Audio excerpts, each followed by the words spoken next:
Hi, hello, how are you? ఎలా ఉన్నారు? ఒకరోజు భలే సరదాగా హుషారుగా ఉంటుంది. ఒక్కోరోజు ఎందుకు బాగా నీరసంగా ఉంటుంది. నిన్నంతా మంచిగా సరదాగా వీడియో చేశా, కానీ ఈరోజు అంతా ఏంటో నీరసంగా అనిపిస్తుంది.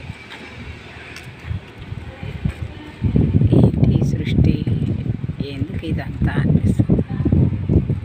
అలా ఆ బాధలో ఒక బాధాకరమైన పాట పాడాలనిపిస్తుంది. బ్రతుకంత బాధగా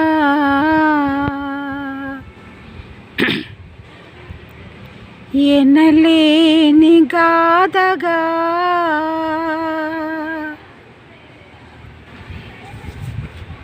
బ్రతుకంత బాధగా ఎనలేని గాథగా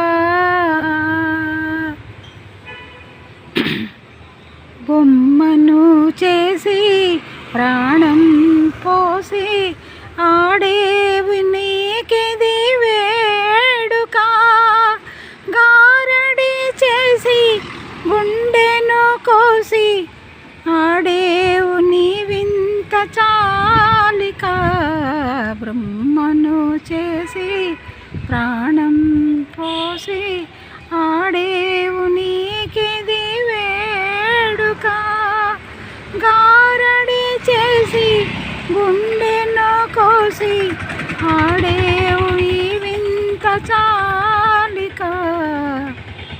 చూసా ఎంత బాధగా ఉందా, గుండెలు కోసేస్తాయి. భార్య కోసం భర్త ఎదురు చూస్తుంటే, భర్త కోసం భార్య ఎదురు చూస్తుంటే, ఆయన తుఫాన్లో పడి వస్తుంటే ఆ భార్య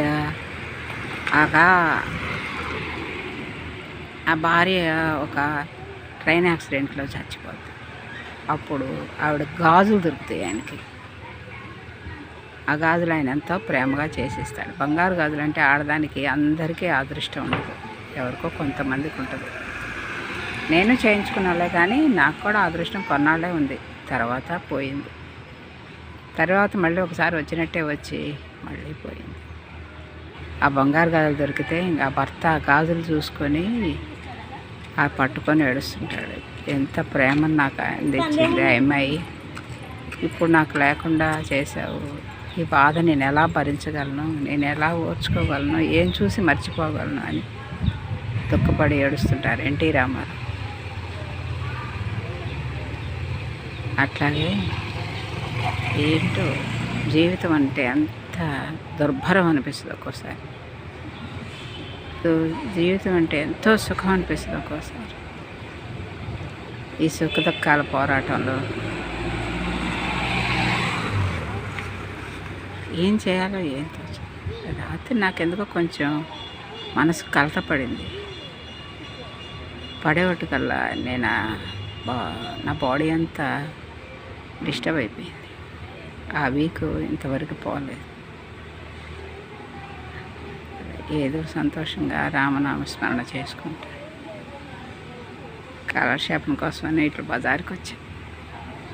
ఈ చెట్ల కింద బాగుంది, పార్క్ ఉంది వెనకాల. ఇవాళ గురువారం కదా, పుష్య గురువారం, అందుకని ఎల్లో వేసుకున్నాను. గురువు గారైనా నా మీద దయ తెలిసి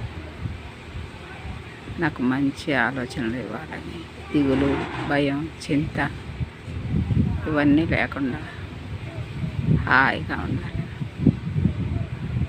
పట్మంట్ లేపేసి తీసుకుపోయినా పర్వాలా, ఎందుకంటే బిడ్డల్ని చూడకుండా నేను ఉండలేను. కానీ అలాంటి సమస్యలు ఏమైనా వస్తాయేమోనని ఈ మధ్య నాకు దిగులు పట్టుకుంది. నేనుండి వాళ్ళని బాధ పెట్టడం నాకు ఇష్టం లేదు. అలా అని వాళ్ళని వదిలిపెట్టి నేను బ్రతకను లేను. ఈ సమస్య పరిష్కారం భగవంతుడి చేతిలోనే ఉంది. ఫట్ అంతే.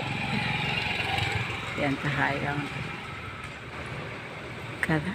ఎవరికి ఇది 60 సంవత్సరాలు దాటిన తర్వాత అందరికి అడ్డమేనబ్బా. భగవంతుడికే మనం అడ్డం ఉండవు. ఎంతమందినైనా ఆయనలో ఐక్యం చేసుకోవాలి.